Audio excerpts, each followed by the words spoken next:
A good new year to yin and all, and mony may ye see, and during all the years to come, oh happy may ye be, and may ye ne'er hae cause to mourn, to sigh, or shed a tear, to yin and all, both great and small, a hearty, good new year.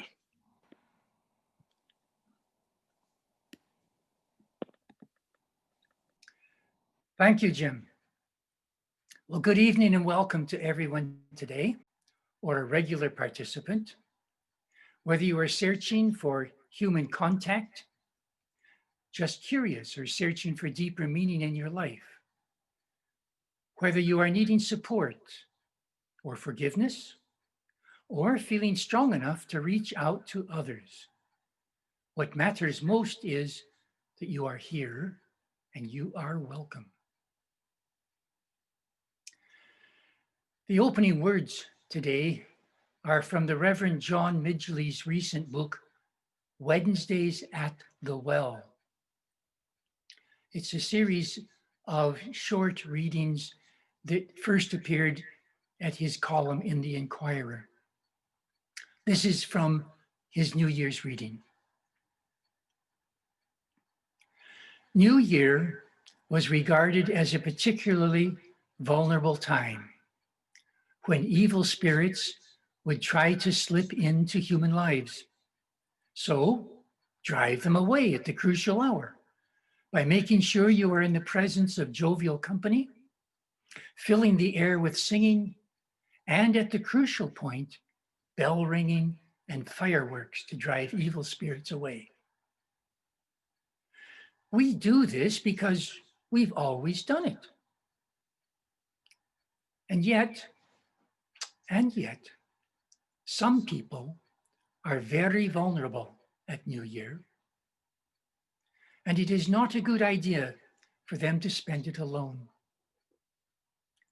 Some of the television companies recognize this and very responsibly offer a telephone helpline for isolated people, someone to talk to at a difficult time while other people are having fun. The community of the congregation can help. Sharing the thoughts and prayers that give a wider, deeper perspective can help. The awareness that life is a gift and a blessing, not a burden to be borne, can help. And the thought that though the days and years pass, our stay here is brief. This world is occupied by far more good spirits than evil spirits.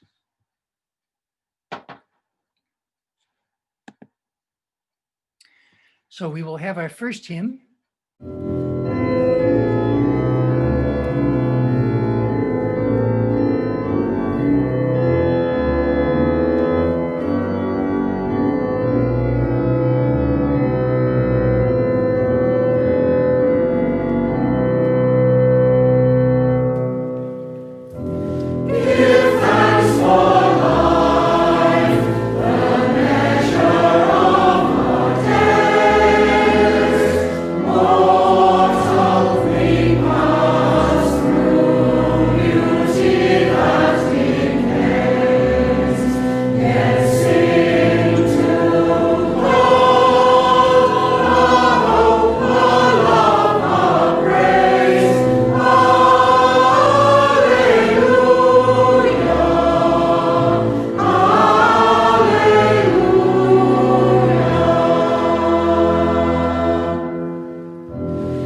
first reading today will be given to us by our member Janet Briggs, and she has chosen a reading by Ben Okri on choices.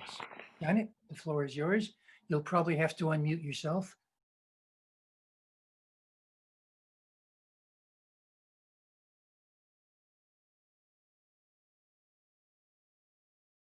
Roddy's got a reading for us from Robert Burns, the Old Farmer's New Year's Salutation to his horse, I think it is.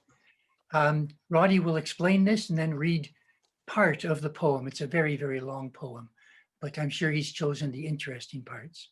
Roddy. Thank you for inviting me, John. I'll give a little reading from my beloved facsimile copy of the Kilmarnock edition of 1786.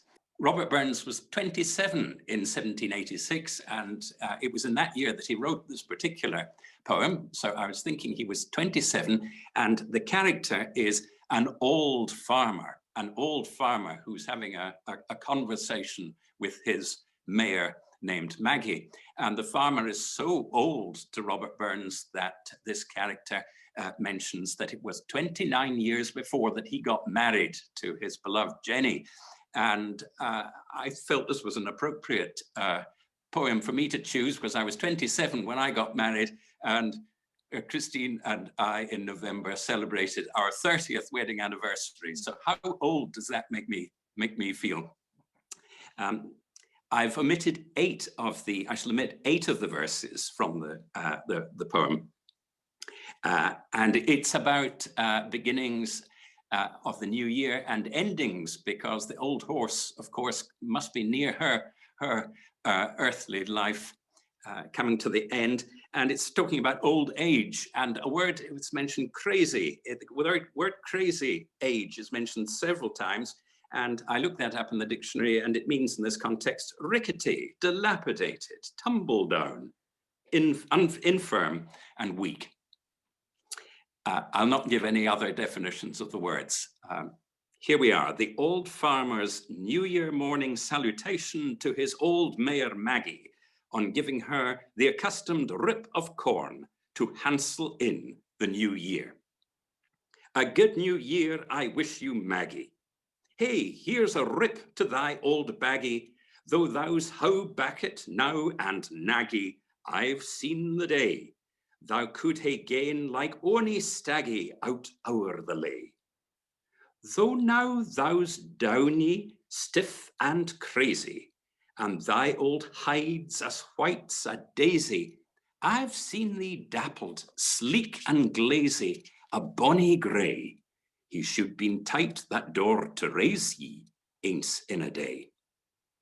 Thou aince was in the foremost rank, a filly, birdly, steve and swank, and set wheel doon a shapely shank as e'er tread yerd, and could hae flown out o'er a stank like ony bird. It's now some 29 year, sin thou was my good father's mere. He gied me thee, o tocher clear, and 50 mark, though it was sma, 'twas wheel 1 gear, and thou was stark. When first I gaed to woo my Jenny, ye then was trotten wi' your minnie, though ye was tricky, slee, and funny, ye ne'er was doncy, but hamely, toy, quiet, and canny, and unca sonsy.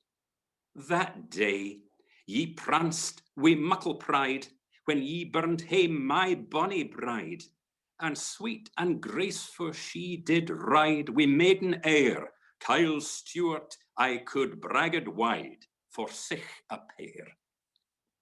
Though now ye dow but white and hobble, and wintle like a sommant cobble, that day ye was a jinker nobble, for heels and win, and ran them till they a did wobble, far, far behin. Mony a fair dork we twa hae wrought, and with a weary world fought, and mony an anxious day I thought, we would be beat. Yet here to crazy age we're brought, with summit yet. And think na, my old trusty servant, that now perhaps thou's less deservant, and thy old days may end in starving. For my last foo, a heapet simpert I'll reserving, laid by for you. We've worn to crazy years together.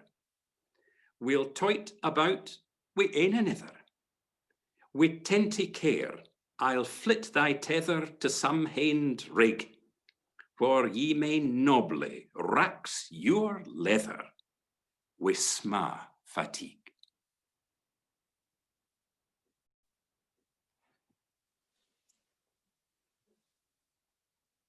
Thank you very much, Roddy. I'm glad I had the text in front of me to help understand what was being said, but thank you very much. Okay, we now have another hymn. It's 173, Though Gathered Here to Celebrate.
Shall we join our hearts and spirits together in remembrance and in prayer?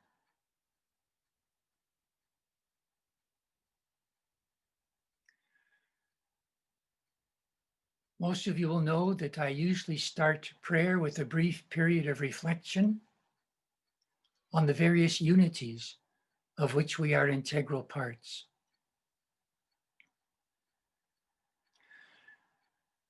We do this so that when we come to express our deepest hopes, desires, and commitments, which is what prayer is for me, that we will do so with an enhanced sense of who we are and what our connections are with the world. So let's think first of the unity that comprises this congregation. The men and women and some children whose lives are bound together in a common search. A search to make our religion meaningful, relevant, and effective in our lives. We are bound together in this common search through our membership in the community.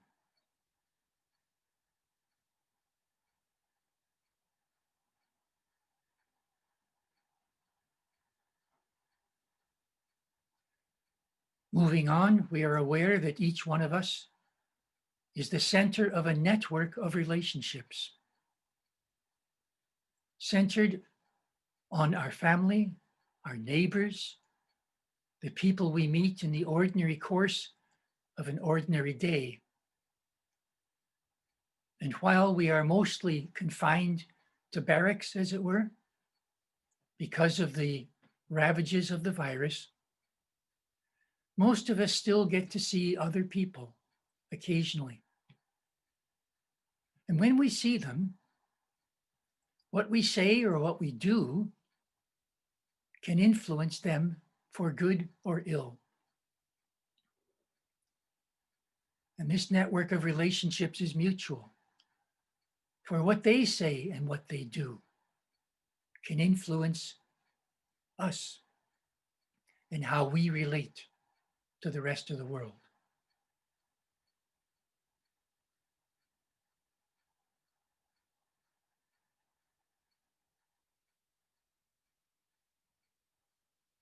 And finally, let's think of those whom we meet not in person, but over the screens, whether it's the Microsoft program or Zoom or FaceTime or Skype. We meet people, we discuss, sometimes seriously, sometimes lightheartedly. We exchange ideas, greetings, best wishes. We exchange ourselves to some degree. And when that happens back to us, we are also part of that network that can be changed.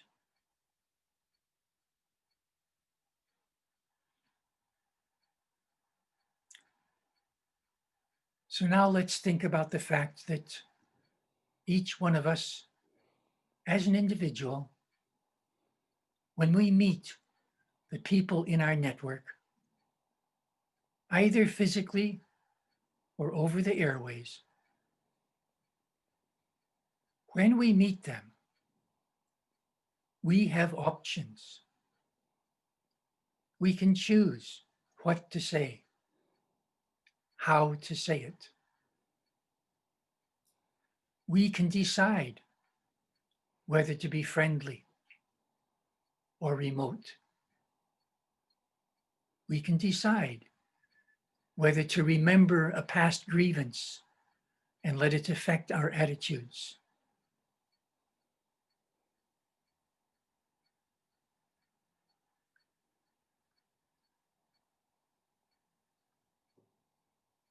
May our decisions lead to healing rather than hurt.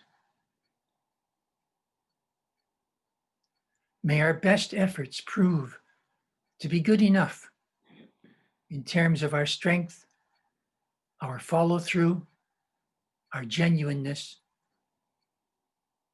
so that the people that we meet and relate to are blessed by our company. Amen.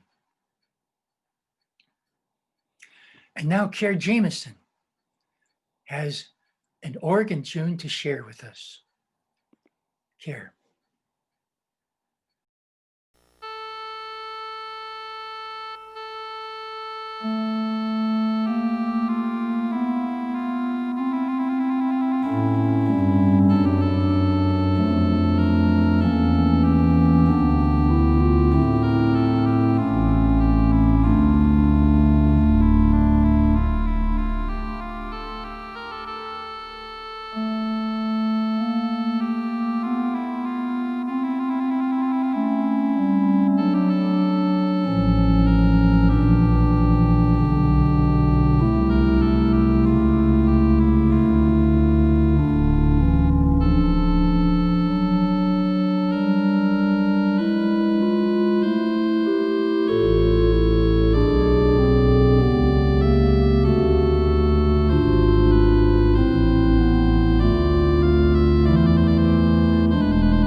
Thank you, Care, for pre-recording that for us to enjoy.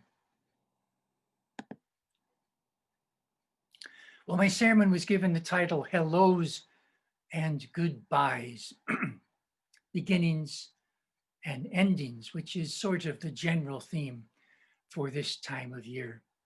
For here we are in the post-Christmas New Year, traditionally more of a holiday in Scotland than Christmas itself. Although in our current environment of strict limits on our activities due to the pandemic, Christmas Day provided greater freedom than New Year's Day. The New Year, like the chosen birthday of Jesus, is set near the longest night. And with the New Year, we can actually notice the nights slowly getting shorter by a minute or two each day. Time marches on, step by step, second by second, hour by hour, day by day, in a regular rhythm. But we experience time differently from a clock. Our years have ups and downs, quick periods and slow periods, happy times, sad times. Because we are all different, for some of us, Christmas and New Year are not really happy times, as we remember family and friends who are distressed, and even those who died at this time of year. And some people are very affected by all the darkness and lack of light, becoming easily depressed and discouraged. So our vital unit is not minutes, hours, days, rather relationships, interactions, even intimacies, some fleeting and some enduring, but all with a beginning and an end. In fact, one central theme of my reflections today is that since we are finite beings, the goodbyes are actually built into the hellos. This has an inherent tragic dimension, but it also has inherent creative dimensions. The gap, so to speak, between the hello and the goodbye gives us a chance to build something which endures, even potentially beyond ourselves and our specific relationships. New Year is traditionally a time when we mind the gap, as they say in London. We look back, we look forward as we are able, and we consider how we might resolve to do things differently. For if there's one dynamic in life certain enough to believe it's a law of nature, it is that it is madness to believe that repeating the past will result in a different future. There is a section of sensible humanity that believes we should not be looking either backwards or forwards. We should live in the moment, fully, to the exclusion of any intellectual process. I was well exposed to this in the writings of Thich Nhat Hanh during the American War in Vietnam. The bravery of his Buddhist community was a very strong backing for at least listening seriously to those who fought both American troops and North Vietnamese soldiers using nonviolent methods. I deeply respect this approach when undertaken sincerely, but I ultimately decided that for myself, that what is now called mindfulness was not a living mode for me. I can try to suspend judgment. I can try to take people as they wish to be taken. I can hold ambiguities to my heart, as the quantum physicists tell us is one of the foundations of the way the universe itself operates. But ultimately, living fully in the gap leads me to consider the hellos and the goodbyes, the past and potential futures. And the potential futures can sometimes lead to a determination to work, to commit time and effort to one potential future rather than others. Whether we call these determinations New Year resolutions is not really important, just as it is not really important where in the orbit of the Earth around the sun we start from. The 1st of January is, after all, really fairly, excuse me, is really fairly arbitrary, as is the supposed setting of Jesus' birthday on the 25th of December. A more logical date for the start of the circle of the sun would be the traditional first day of winter, 21st or sometimes 20th of December. But any date will do for starting the year. The Chinese and Jewish calendars have different dates, and they seem quite content with their choice. But we have this time of year to make our resolutions, and generally a week or two to keep them before admitting defeat. Those who wish to share their commitments and plans and resolutions for 2021 will be able to do so in a few minutes. But first, I want to consider our mortality briefly. Barbara and I watched a nature program recently. And because it was set in Cairns, Queensland, our attention was caught. We spent a few days in Cairns soaking up wildlife, from the Great Barrier Reef to the Black Beaches to the Karunda Rainforest. We did not visit the Rescue Center for Sea Animals based in Cairns, but the program showed a turtle which had been in the center for 3 years, getting its life back after 3 years of care. The presenter kept referring to the turtle as a girl until one of the workers pointed out that she was probably at least 80 years old. Her life expectancy was well over 100 years. The gap between her hello at the center and her goodbye at the nearby ocean, 3 years, was probably 4% of her life to date, and about 10% of the lives of the rescue workers to date. Some large species of tree also have long lives, the longest on our planet, potentially thousands of years.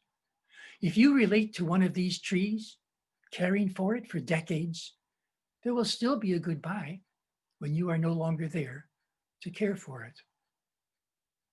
Now, this is quite different to a mayfly who lives in its adult form for less than a day. Hello to the world in the morning, and goodbye, having hopefully found a mate to continue the species during its gap, within a 12 to 16-hour window. The most tragic goodbyes, I think, are of those who did not use their gaps wisely enough to tell those they love that they do so.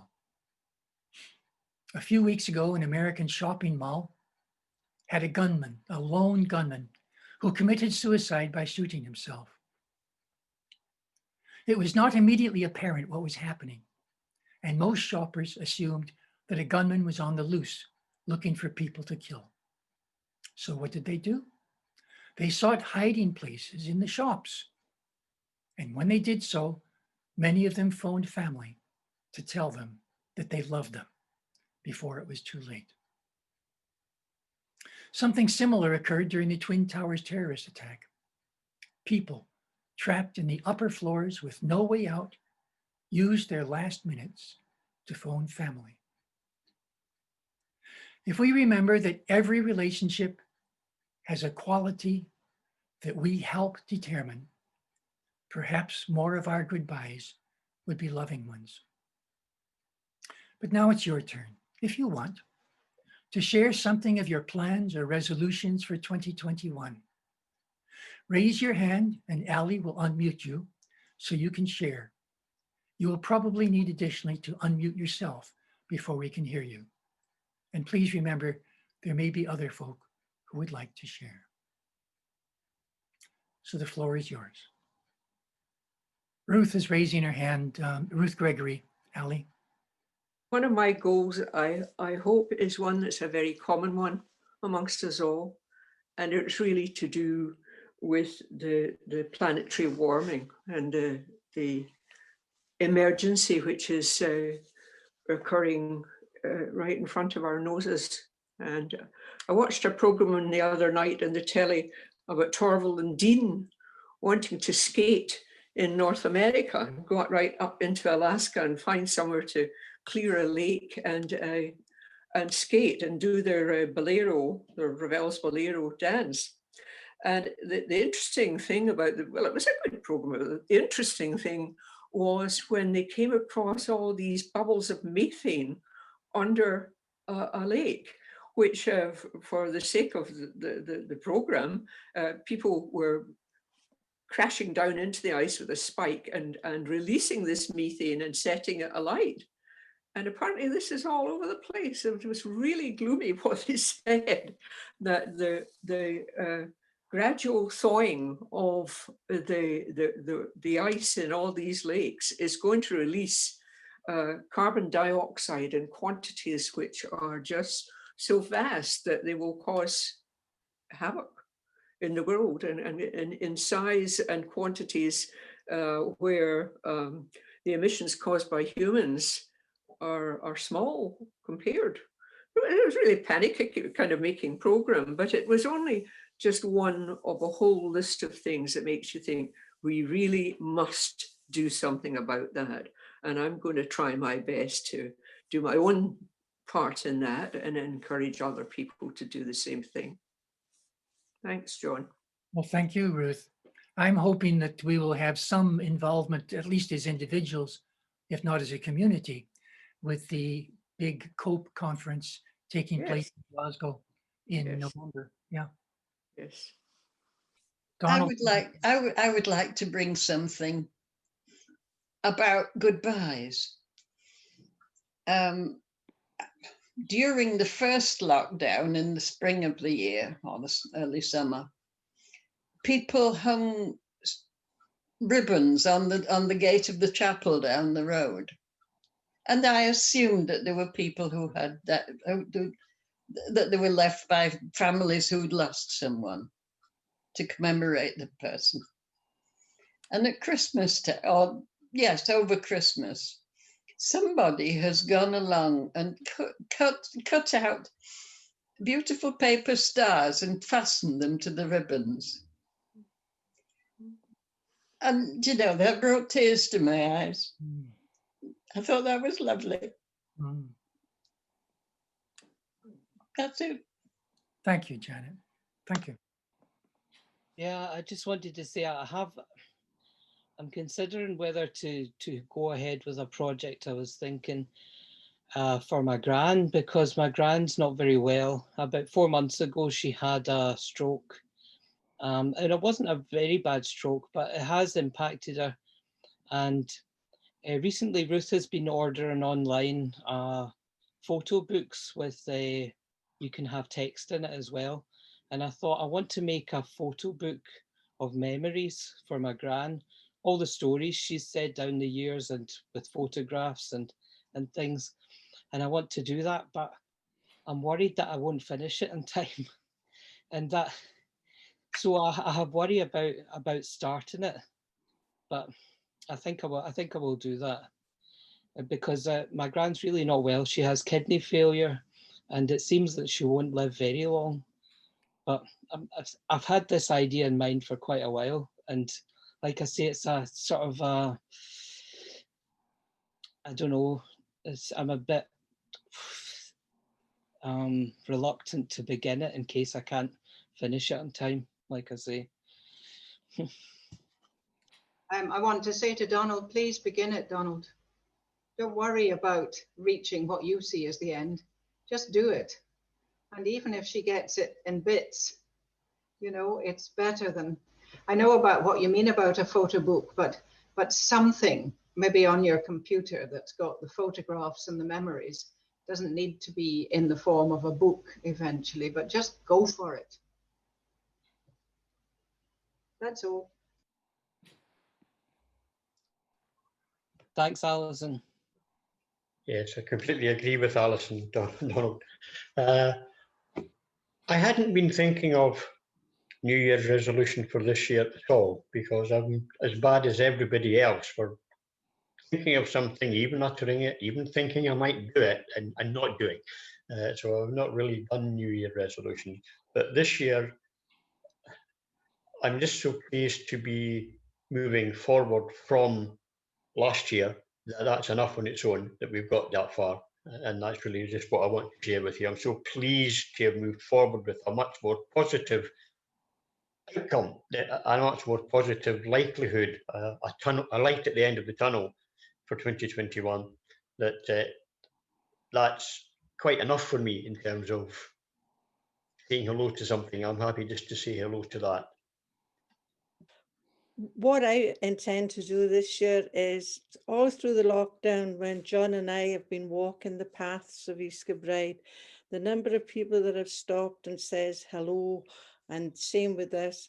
And I think that this is what I would like to do, is when I see people passing by or we're out walking, is to say hello and keep the same friendship going with people, to let them know that they are visible, not as it's been in the past where people just dart past one another and don't acknowledge each other. Thank you for everybody who shared. It's not always easy to do, but I'm pleased that those who did share did so. We're now going to have our third hymn. This was actually sung this morning at the Edinburgh service also, by chance as it was, Dark of Winter.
We'll now have just a couple of minutes of silence for personal reflection, and I will close it with the notices, after which we will have the closing words and then the postlude from CARE's organ. So a few moments of silence for reflection.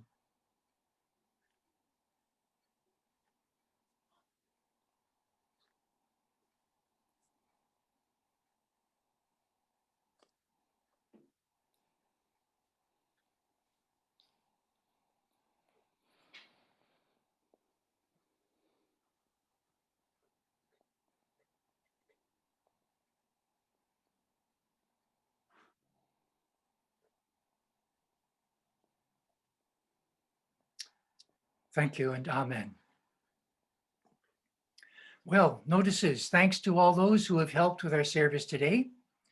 Ali Briggs as Zoom host, Jim Miller for his choice and reading of Chalice Lighting Words, Janet Briggs and Roddy McPherson for their choice and delivery of the readings, Care Jameson, one-time much-loved organist of this congregation, for the organ interludes, those who contributed during the sharing period, and Barbara Clifford, who will shortly give us the closing words. As we move into 2021, our hopes and commitments travel with us, as do our worries and our fears. We will be accompanied by our best and our worst. Every morning this year, we will have choices as to how we can best use our time and energy for ourselves and those around us.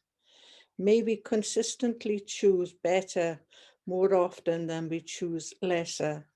And may the Spirit of life flowing through us give us strength and direction sufficient to the challenges we face. Amen.